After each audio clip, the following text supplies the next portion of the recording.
Une aire terrestre éducative, c'est un petit espace naturel géré par des élèves de cycle 3 ou de cycle 4. L'aire terrestre éducative de l'école Moulin du Comte, la classe de CM1, s'appelle le Bosquet du Grand Chêne.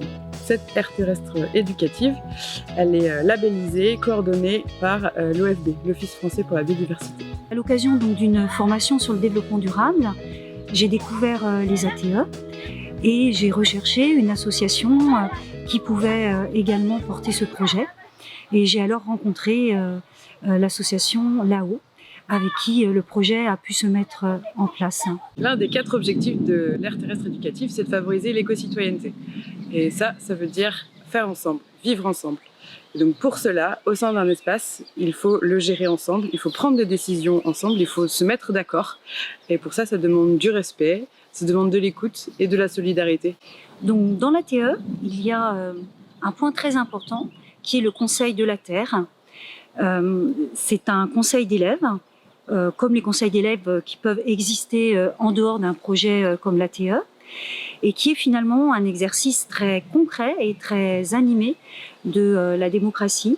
Chaque élève doit effectivement apprendre à exprimer son opinion, à prendre en compte des points de vue différents du sien, et ce n'est pas rien, pour finalement prendre des décisions ensemble qui vont les engager et les responsabiliser et qui créent un sentiment fort d'appartenance au groupe. Le deuxième objectif de l'aire terrestre éducative, c'est de reconnecter les élèves au vivant. Donc j'enseigne dans une école en milieu urbain, une école plutôt minérale et fermée. Je constate par ailleurs que les élèves n'ont pas tous accès à des activités de pleine nature. De plus, les confinements successifs qu'ont vécu les élèves ont renforcé ce sentiment, cette situation d'enfermement, et qu'il y avait donc une urgence à recréer un lien avec la nature. Il me semblait qu'ils poussaient hors sol et loin des enjeux qui se jouent dans leur environnement. Avec les élèves de Moulin du Comte, on fait école dehors une fois toutes les 2 semaines, à raison d'une journée entière. Les pédagogies utilisées sont les pédagogies actives.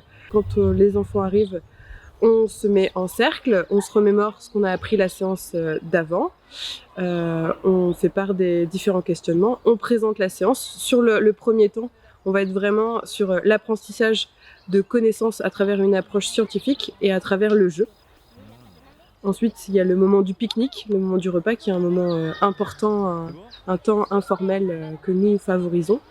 Et pour suivre ce pique-nique, dans un premier temps, il y a un temps de jeu libre, suivi d'un temps d'immersion individuelle, où chaque enfant prend le temps en silence, prend conscience de là où il est.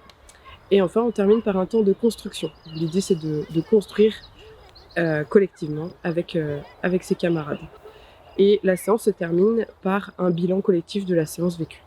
Le troisième objectif de l'aire terrestre éducative, c'est de connaître les différents acteurs du territoire et les différents usages. Pour démarrer ce projet, les élèves ont dû s'engager et ils ont dû écrire un courrier à Monsieur Chaplon, élu à la biodiversité, pour demander l'autorisation de poursuivre ce projet sur un espace qui appartenait à la ville de Rennes. Ils l'ont par la suite rencontré et ils ont eu la chance donc d'être soutenus pour effectivement mener à bien ce projet. Et cette année, ils ont eu l'occasion également de rencontrer les archives de Rennes et ont pu découvrir le patrimoine historique qui entourait leur espace, le Bosquet du Grand Chêne. Ils ont également été sollicités pour participer à la journée de l'arbre et rencontrer les jardiniers et planter avec eux donc des arbres à proximité de la Prévalais, le lieu où se déroule le projet. Et ils ont pu aussi tout récemment rencontrer un apiculteur qui a partagé tous ses savoirs et a répondu à toutes leurs questions autour des abeilles. Alors l'ensemble des ateliers, tous les ateliers qui sont réalisés sur l'ATE sont finalement des trésors de motivation pour toutes les activités qui seront poursuivies en classe. Et je constate également qu'il y a une mémorisation facilitée pour l'ensemble de ces apprentissages, sans doute parce qu'ils se sont engagés physiquement dans ces ateliers. Alors, les activités ont été très riches dans le domaine de la découverte du monde végétal et animal, mais les passerelles sont également nombreuses vers d'autres apprentissages, que ce soit les arts, la lecture, le chant, l'écriture notamment, l'écriture du blog de la classe, l'écriture dans le cahier de vie de l'ATE, l'écriture de poésie qui seront mises en voix et présentées prochainement aux familles in situ. Le projet a également questionné beaucoup d'autres domaines. Il a questionné leur relation au temps, le temps de la marche, le temps des saisons, le temps du projet qui va quand même cheminer durant 2 années et qui est finalement un espace-temps très différent de celui qu'ils vivent au quotidien.